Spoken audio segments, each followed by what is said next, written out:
अभ्यास 13B लिखा हुआ है कि त्रिभुज ABC की रचना कीजिए जबकि AB बराबर 6, BC बराबर 8 और AC बराबर 4 दिया गया। ठीक है, सबसे पहले क्या दिया AB, तो AB हम खींचेंगे कितनी 6, यहाँ ऐसे लिख लेंगे A और B कितनी खींचेंगे, पटरी प्रकार के द्वारा आप खींचेंगे 6 सेंटीमीटर। ठीक, अब कह रहा है कि BC से 8 सेंटीमीटर, तो यहाँ पे BC को यहाँ B पे रखेंगे, 8 सेंटीमीटर का चाप भर के, तो कहाँ लगाएंगे, यहाँ पे ऐसे लगेगा आके। ठीक, अब क्या कह रहा है A से, तो A से रखेंगे 4 सेंटीमीटर भर के, तो वो कहाँ चाप लगेगा, वो ऐसे लगेगा। ठीक, अब इनको हम दूरी को ऐसे करके मिला देंगे। ठीक, इस तरह से क्या बन जाएगा, एक त्रिभुज की रचना हो जाएगी। क्या हो जाएगी, AB और AC। तो ये कितनी हो जाएगी, AC हो जाएगी 4 सेंटीमीटर, और हमारी और ये क्या हो जाएगी, बी और सी हो जाएगी ये 8 सेंटीमीटर। इस तरह से हमारा एक त्रिभुज की रचना हो जाएगी। बहुत ही सिंपल सवाल होते हैं, करेंगे तो मजा आएगा। ठीक, लिखा हुआ है कि निम्नांकित त्रिभुजों के जोड़े में भुजाओं के नाम अंकित हैं। भुजा भुजा सर्वांग समता प्रतिबंध का प्रयोग करके बताइए कौन सा त्रिभुज किस त्रिभुज के सर्वांग सम है। उत्तर को सांकेतिक भाषा में लिखिए। ठीक, चलिए हम चलो शुरू करते हैं, इसको देखते हैं कैसे करना है। ये पहला दिया गया, देखो हम इसको समझेंगे। अब यहाँ पर दिया क्या गया उसको बता दें, और उससे त्रिभुज हमारा सर्वांग सम है कि नहीं ये संकेत भाषा में लिख देंगे। चलो ठीक है, कैसे लिखना है, देखो ए डी, देखो यहाँ पे कितना 1.8 दिया, ए डी के बराबर कौन सी भुजा दी है, बी सी दी है। ठीक है, ए डी और बराबर किसके है, देखो सी डी भी देखो। अब यहाँ पे देखो कितना है, बी सी, देखो तो यहाँ पे ऐसे भरेंगे, लिखेंगे ए डी बराबर किसके है, बी सी के। तो ये कितनी भुजा है, 1.8 सेंटीमीटर दी गई। ठीक, बात को समझो, बहुत प्यार से समझो बात। अब देखो यहाँ पे क्या हो रहा है, जो बी और सी है, देखो यहाँ पे क्या है, डी और सी है, तो यहाँ पे लिखेंगे डी और सी है वो बराबर किसके है, ए बी के। ठीक, वो कितनी है, वो 3 सेंटीमीटर है।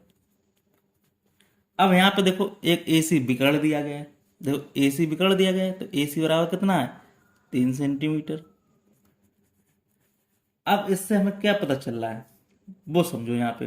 तो जब हमारा क्या कह रहा है कि देखो यहाँ पे अब त्रिभुज बन गया, देखो यहाँ पे देखो, यहाँ पे ऐसे लिखेंगे, जब त्रिभुज ए डी सी, त्रिभुज ए डी सी बराबर है किसके, त्रिभुज किसके बराबर है, देखो देखो बी सी ए, यहाँ त्रिभुज किसके बराबर है, देखो यहाँ पे त्रिभुज क्या है, देखो यहाँ पे लिख लो, ऐसे लिख लो सी बी ए, तो यहाँ लिख दो सी बी ए। अब देखो यहाँ पे जो बीच वाला कोण है वो बराबर है, देखो ये बराबर इसके, तो इसलिए हमारा त्रिभुज कैसा हो गया, ये त्रिभुज बराबर हो गया, इसलिए हमारा ये कैसा हो गया, ये सर्वांग सम हो गया।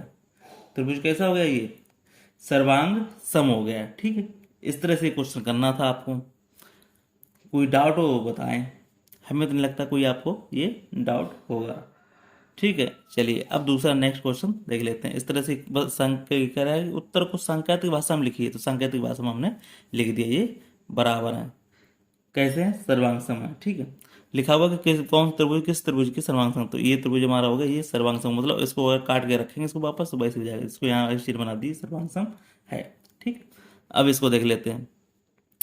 ओ ए, देखो कितना दिया है यहाँ पे, देखो ओ ए है जो 2 सेंटीमीटर, देखो यहाँ पे यहाँ लिख लो ऐसे करके, ओ ए बराबर ओ ए, भाई देखो ओ ए इसके लिए काम करेगी, ओ ए इसके लिए काम करेगी, इसका मतलब क्या है कि ओबेनिस्ट रेखा है, तो लिखो ओ ए बराबर कितनी है, 2 सेंटीमीटर। बात को बिल्कुल प्यार से समझो। ठीक है, अब ये कह रहा है देखो ओ बी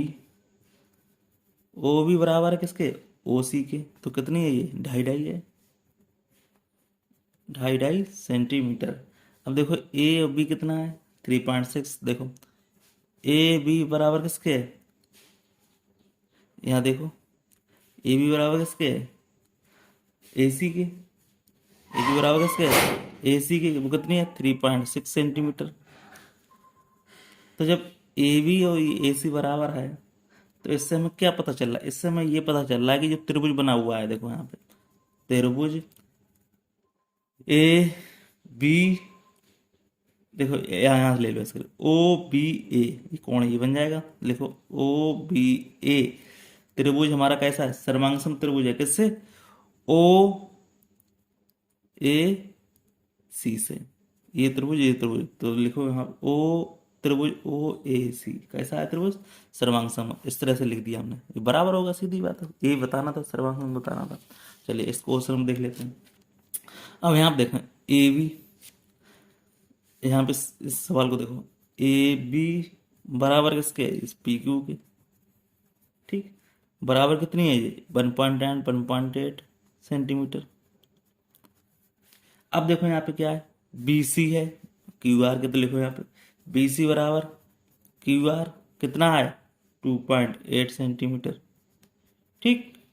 अब देखो यहाँ पे क्या है, ए सी बराबर किसके, पी आर के, ए सी बराबर पी आर के कितना है, 2.4 सेंटीमीटर। बहुत ही प्यार से लिखना है इसको, ठीक। इससे हमें ये पता चल रहा है कि भाई देखो ये वाला त्रिभुज देखो, तो ये बराबर जब बराबरी है सर्वांग समता के हिसाब से, तो लिख दो त्रिभुज ए बी सी सर्वांग सम किसके, त्रिभुज के, त्रिभुज P Q R, A B C त्रिभुज सर्वांग सम किसके, पी क्यू आर के। यही मैं लिख रहा था, इस तरह से हमारा क्वेश्चन हो जाता है, ठीक है। बहुत ही सिंपल क्वेश्चन है।